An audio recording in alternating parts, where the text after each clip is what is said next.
अनैतिक संबंधास विरोध केल्याच्या रागातून रेकॉर्डवरील गुन्हेगाराला सुपारी देऊन दरोडा टाकलाय। तसेच या टोळीने जाता जाता एका गावातून 9 शेळ्यांवर डल्ला मारत चोरून नेल्याचा भांडाफोड पोलिसांनी केलाय।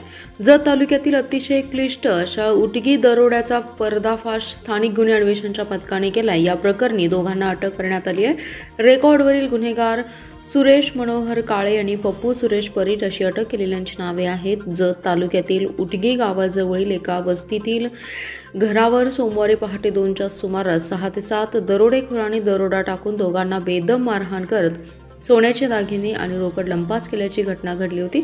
या प्रकरणी चांदसाब मुल्ला यांनी उमदी पोलीस ठाण्यात फिर्याद दिली होती। या गुन्ह्याचा तपास स्थानिक गुन्हे अन्वेषणचं पथक करत होतं। यावेळी पथकातील कर्मचाऱ्यांना माहिती मिळाली की रेकॉर्डवरील गुन्हेगार सुरेश काळे यांनी सदरचा गुन्हा केलाय। मिळालेली माहितीप्रमाणे त्याला ताब्यात घेऊन कसून चौकशी केली असता त्याने सदरचा गुन्हा हा त्याच्या ओळखीच्या पप्पू परीट याच्या सांगण्यावरून केला। यानंतर तातडीने परीट याला ताब्यात घेऊन कसून चौकशी केली असता त्याने सांगितले की त्याच्या अनैतिक संबंधास चांदसाब मुल्ला यांच्या भावाने विरोध करून दमदाटी करत होता। या रागातून सुरेश काळे याला पैसे देऊन गुन्हा करण्यास सांगितले होते। त्यामुळे काळे यांनी जत परिसरातील त्याच्या साथीदारांना गोळ्या करून दरोडा टाकत गुन्हा केलाय।